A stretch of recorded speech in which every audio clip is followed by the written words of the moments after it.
बिस्मिल्लाहिर्रहमानिर्रहीम अस्सलाम वालेकुम। डियर स्टूडेंट्स, इस वीडियो में मैं आप लोगों के साथ डिस्कस करूंगा सेकंड ईयर स्टैटिस्टिक का चैप्टर नंबर 15 जिसका नेम है association.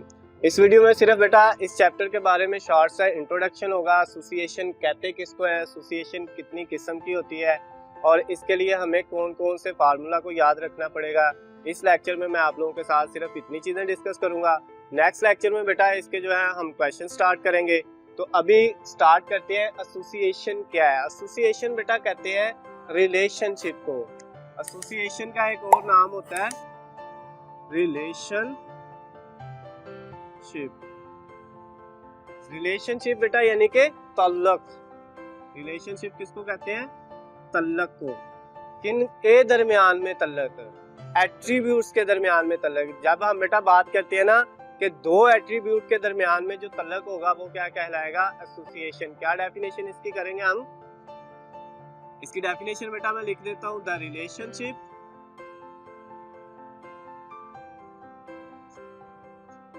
Relationship between two attributes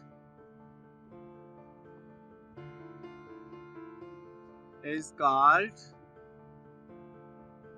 association. दो एट्रीब्यूट्स के दरमियान में जो रिलेशन है, जो तल्लक है, वो क्या कहलाता है बेटा? एसोसिएशन कहलाता है।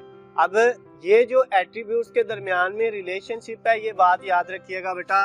ये आपके पास कोई भी दो एट्रीब्यूट हो सकते हैं। A and B are two attributes. X and Y भी हम लिख सकते हैं। ए बी भी हो सकता है, एक्स वाई भी हो सकता है, कुछ भी हम इसकी जगह लिख सकते हैं। अब ये जो दोनों बेटा आपके पास ये वाले जो दोनों एट्रीब्यूट है, ये दोनों एक दूसरे के क्या होने चाहिए? डिपेंडेंट होने चाहिए। क्या होने चाहिए बेटा? हमेशा याद रखिएगा, डिपेंडेंट होने चाहिए। ये नॉट इंडिपेंडेंट होने चाहिए, यानी इंडिपेंडेंट नहीं होने चाहिए। हमेशा क्या होने चाहिए? डिपेंडेंट होने चाहिए। तो फिर एसोसिएशन की डेफिनेशन हमारे पास क्या बनी? एसोसिएशन की डेफिनेशन हमारे पास ये बनी, दो या दो से ज्यादा एट्रीब्यूट के दरमियान में जो तल्लक है वो क्या कहलाता है? एसोसिएशन कहलाता है। और वो दोनों एट्रीब्यूट के दरमियान में जो तल्लक है वो हमेशा डिपेंडेंसी वाला होना चाहिए, वो तल्लक इंडिपेंडेंट वाला नहीं होना चाहिए। उसके बाद बेटा अगर हम बात करें एसोसिएशन की टाइप्स की, तो एसोसिएशन की जो टाइप्स है बेटा वो दो टाइप्स है। एसोसिएशन दो तरह की होती है। एक को हम कहते हैं पॉजिटिव एसोसिएशन और दूसरे को बेटा हम बोलते हैं, और दूसरा बेटा हमारे पास होती है negative association.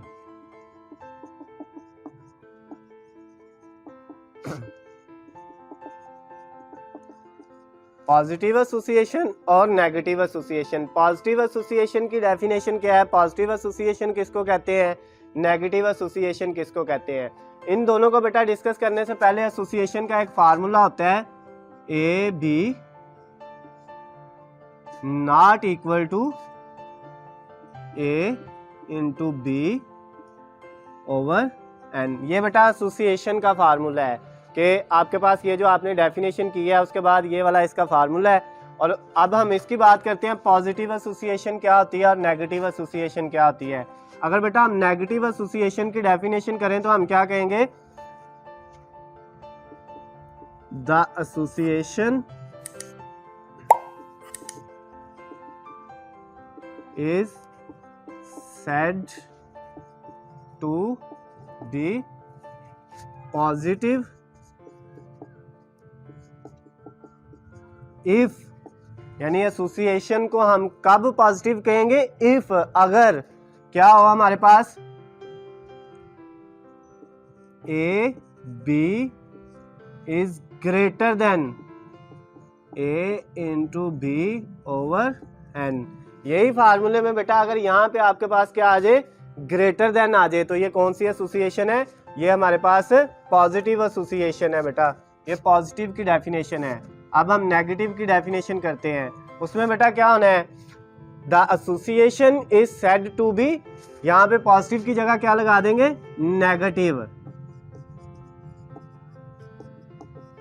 Negative association if A, B is less than, यहाँ पे क्या साइन आ जाएगा, लेस देन, बाकी सारा सेम रहेगा। तो ये पॉजिटिव की बजाय किसकी डेफिनेशन आ जाएगी बेटा, ये नेगेटिव एसोसिएशन की आ जाएगी। तो एसोसिएशन हमारे पास दो तरह की थी, एक पॉजिटिव और एक नेगेटिव। उसके बाद बेटा ये जो पॉजिटिव एसोसिएशन है इसका एक और नाम होता है पॉजिटिव एसोसिएशन का, इसको हम सिंपली एसोसिएटेड भी कहते हैं। पॉजिटिव एसोसिएशन का एक और नाम है, उसको क्या बोलते हैं, positive association is also called simply associated. और जो नेगेटिव एसोसिएशन है बेटा इसका भी एक नाम होता है नेगेटिव एसोसिएशन का, वो क्या होता है, सिंपली डिसएसोसिएटेड। क्या बेटा, सिंपली डिसएसोसिएटेड हम नेगेटिवली एसोसिएशन को कहते हैं, और सिंपली एसोसिएटेड हम किसको कहते हैं, पॉजिटिव एसोसिएशन को कहते हैं।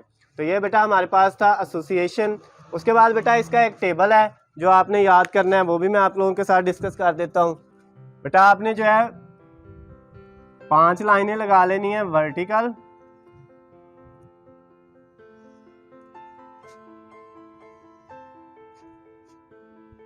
और ये 5, और इसी तरह बेटा आपने 5 लाइनें लगा लेनी है हॉरिजॉन्टल, 1 2 3 4 और ये लास्ट वन 5। ये बेटा आपने जो है वो 5 लाइंस हॉरिजॉन्टल लगा ली और 5 लाइंस वर्टिकल लगा ली। ये एसोसिएशन का टेबल है जिसको आपने याद रखना है। जो दो एट्रीब्यूट के दरमियान में हमने रिलेशनशिप की बात की थी ना, एसोसिएशन हम कहते हैं रिलेशनशिप को, किनके दरमियान में, दो एट्रीब्यूट के दरमियान में। तो वो बेटा दोनों एट्रीब्यूट आपने यहाँ पे लिखने हैं, एक एट्रीब्यूट बी और दूसरा एट्रीब्यूट ए। ये बेटा हमेशा बात आपने याद रखनी है, आपने बी को ऊपर लिख लेना है, ए को नीचे लिख लेना है।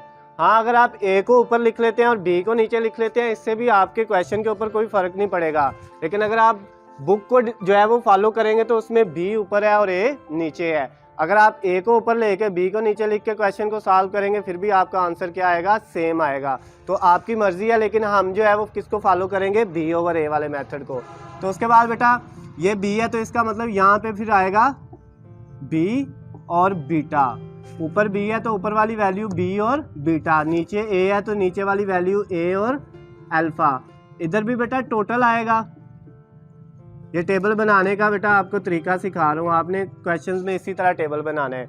उसके बाद ये आपके पास ये वाली जो वैल्यू यहाँ पे आनी है ये इससे और इससे मिलके बननी है, बी और ए से, ए और बी से मिलके क्या बन जाएगा, ए बी। ये वाली जो वैल्यू है ये इधर से ए और इधर से बीटा, यानी ए बीटा होगा। उसके बाद ये वाली जो वैल्यू है इस वाले सेल वाली वैल्यू, ये इधर से अल्फा और इधर से बी, तो ये क्या होगा, अल्फा बी। उसके बाद ये वाली वैल्यू और ये वाली मिलके ये बनाएंगे, इधर से अल्फा आएगा और इधर से बीटा, तो ये क्या हो जाएगा, अल्फा बीटा। उसके बाद बेटा ये वाली जो वैल्यू है इधर ए का सम होगा, जब आपने ए का टोटल करना है तो उसको आपने इस तरह से लिख देना है, ये अल्फा का टोटल है। उसके बाद ये सारा बी का टोटल है और ये सारा बीटा का टोटल है। और यहाँ पे बेटा आपके पास टोटल नंबर्स आने हैं कि आपके पास कितने नंबर्स हैं, एन वो यहाँ पे आना है। ये आपके पास नंबर ऑफ ऑब्जर्वेशंस है, आपके जितने भी मुशाहदात हैं वो यहाँ पे आ जाएंगे। तो बेटा इसमें जो ए और बी एट्रीब्यूट है, ए और बी, इन दोनों एट्रीब्यूट को हम बोलते हैं पॉजिटिव क्लास फ्रीक्वेंसीज। ए और बी को कौन सी फ्रीक्वेंसीज हम कहते हैं, पॉजिटिव क्लास फ्रीक्वेंसीज, ए और बी। उसके बाद बेटा हमारे पास जो अल्फा और बीटा है, अल्फा और बीटा, ये वाले जो दो एट्रीब्यूट है अल्फा और बीटा वाला, इनको हम बोलते हैं नेगेटिव क्लास फ्रीक्वेंसीज। उसके बाद हमारे पास जो बाकी बचते हैं ये वाले सेंटर वाले चार, ये वाले जो है इनको बेटा इनमें ए बी है, उसके बाद ए बीटा है, उसके बाद अल्फा बी है और उसके बाद अल्फा और बीटा है। इन चारों को बेटा हम बोलते हैं अल्टीमेट क्लास फ्रीक्वेंसीज।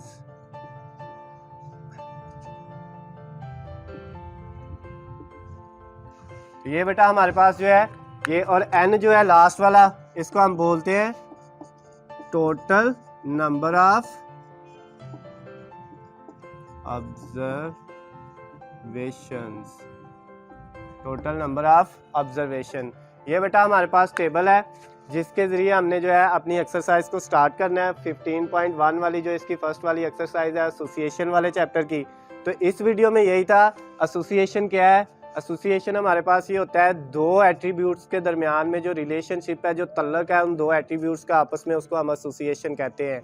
और इसमें एक चीज़ आपने बेटा याद रखनी है कि वो दोनों एट्रीब्यूट एक दूसरे के इंडिपेंडेंट नहीं होने चाहिए, वो डिपेंडेंट होने चाहिए। और उसके अलावा एसोसिएशन दो तरह की थी, पॉजिटिव एसोसिएशन और नेगेटिव एसोसिएशन। और उसके बाद हमने ये वाला एक फार्मूला जो है, टेबल, फार्मूले वाला टेबल जो है देखा है। इसमें बेटा हमारे पास कुछ जो है वो पॉजिटिव क्लास फ्रीक्वेंसीज है, कुछ नेगेटिव क्लास फ्रीक्वेंसीज है, कुछ अल्टीमेट क्लास फ्रीक्वेंसीज हैं, और एक हमारे पास इसमें total number of observation n है।